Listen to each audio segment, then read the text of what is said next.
Have you ever walked onto a ship and thought, this looks incredible, but something just feels a bit off? That's Renaissance, Ambassador's new ship. She's like a posh new neighbour who's just moved in. Beautiful house, lovely curtains, but still hasn't worked out when the bins go out. But before we talk about Renaissance, let me tell you a bit about our history with Ambassador, because we haven't always seen eye to eye with them. Sail away on Watch, the independent voice in cruise news. When Ambassador launched back in 2022, her maiden voyage was delayed because they couldn't source fuel in the Mediterranean. Totally outside of their control, the Ukraine war was in full swing. But when we were invited on board her naming ceremony, nothing could have prepared us for what we walked into. The ship wasn't ready. Cabins unfinished, wires hanging, paint still drying, and an aft deck that looked like Steptoe's yard. And this was hours before paying guests were due to embark. It was like walking onto the set of a DIY SOS cruise ship edition. And while they technically didn't go viral, they raised enough eyebrows for passengers to start cancelling cruises left, right and centre. A few months later, we butted heads again with Ambassador when they asked us to stop calling them a budget cruise line and start using the phrase premium value. We refused because, let's be honest, that's like calling a pot noodle a deconstructed ramen experience. You're either budget or you're premium. There's no mysterious middle ground. For the record, we've got nothing against budget cruise lines. They serve their place in the market as long as the ships are clean, safe and deliver what's promised. Fine.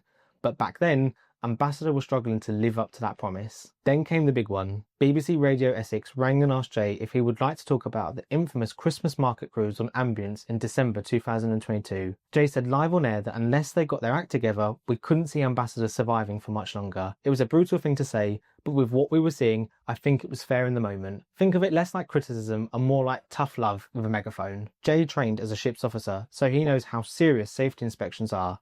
A cruise ship must have a signed-off passenger ship safety certificate inspection at all times. Those checks are savage. Every watertight door, every hatch, every lifeboat tested to their limits. Foul one, you're not going anywhere. During Ambassador's inspection, which happened just before that cruise, they found a crack in a lifeboat davit. That's like turning up to your driving test and discovering the car doesn't have brakes. The inspectors were absolutely right to deny the certificate. You can't excuse that mistake, and we never will. But here's the thing, Ambassador learned from it. They fixed the issue, owned it, and grew up fast as a company. And I'll say this, they proved us wrong. They didn't vanish, they didn't crumble, they regrouped, rebuilt, and matured. With those rocky beginnings, I'd have completely understood if they'd never given us the time of day again. Over the last couple of years, we've come to genuinely respect them. They're not petty, they don't ban content creators for being too critical in their feedback. They recognise criticism was warranted, and rather than bury their heads in the sand, they listened and acted. And in an industry as cutthroat as this one, where everyone's pretending to be everyone else, a cruise line trying to do things differently deserves genuine praise. When they invite us on board, it's not because they're expecting flattery, it's because they actually want to hear what needs improving. And I can tell you from experience, that attitude is rare. Then came the announcement that Ambassador were merging with CFC, their French cruise line, and I'll be honest, that one left us scratching our heads. It was one of those, oh okay moments. You smile politely, but inside you're thinking, hang on, this could get messy. Ambassador's strength has always been its Britishness. Traditional service, familiar food, itineraries with a nice cuppa built in. So hearing they were teaming up with a French brand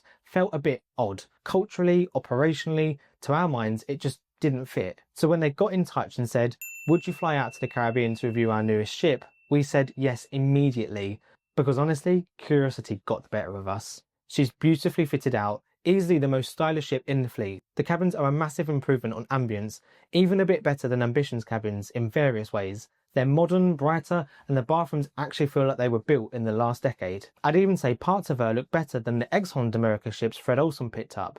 They've bagged themselves a good ship. But there are a few things that do give me pause, and to their credit, they already know this. The first is the language barrier.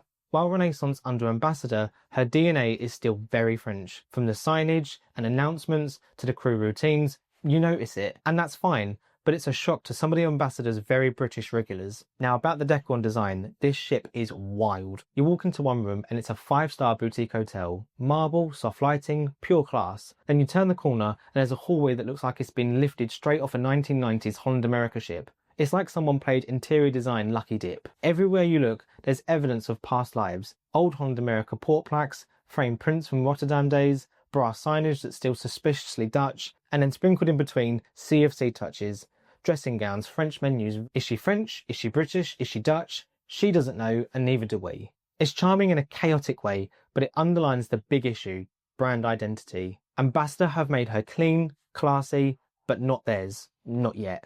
I'd love to see them give her more of their own touch, some of that warm, nostalgic British character that makes Ambassador so likeable. Now, credit where it's due, Ambassador don't rip people off. Their specialty restaurants are fairly priced, their drinks don't make you choke on your receipt, excursions are decent, and Wi-Fi doesn't cost the GDP of a small nation. Compare that to some of the big American lines, $20 cocktails, $150 restaurants, $60 spa passes. It's like you're being mugged politely with a smile and then asked to tip. Ambassador don't do that. They're fair. They're not perfect, but they don't insult your intelligence. And service-wise, we've always been impressed. It's not as Amara or Explorer Journeys level, let's be realistic, but it's easily on par with Honda America and miles ahead of P&O, Princess or Cunard right now. No matter how many times we hear these companies tell people they have service to shout about, from our experience, they really don't. You get genuine warmth on ambassadorships. The crew actually look happy to be there, which is something you can't fake. And considering their prices, we find it pretty admirable. Now, I'm not going to go over everything we covered in our full review. You can check that out if you haven't already. But I do want to clear up some points from the comments. First, the air conditioning. Yes, we've seen people say it was too cold crossing the Atlantic and too hot in the Caribbean. We didn't experience that. We tried cabins of each grade, and the temperature was fine in all of them. Would I have liked it a couple of degrees cooler? Maybe, but that's an old ship for you. They've got their quirks. You'll find warm spots, cool spots, and the odd random blast of Arctic air in the corridor. It's part of the charm of an older ship. I see plenty of people complain about the temperature on Fred Olsen ships and on Morella ships. And trust me, Jay gets hot. First thing he does in any hotel or cruise cabin is twist the thermostat until it begs for mercy. But he was perfectly comfortable for the 3 or 4 days on board in the Caribbean. Then there's the main dining room food temperature. We've had people say dishes were lukewarm early in the cruise, but again, no issues when we were on board. Hot food was hot, cold food was cold. Simple. If we had experienced these sort of issues, hopefully you know us well enough by now that we would have raised it in the review. I think what happened was early teething problems. New crew, new galleys, everyone finding their rhythm, but by the time we joined in the Caribbean, it was smoother sailing. And that brings me on to the big one, the multi-generational, multinational question.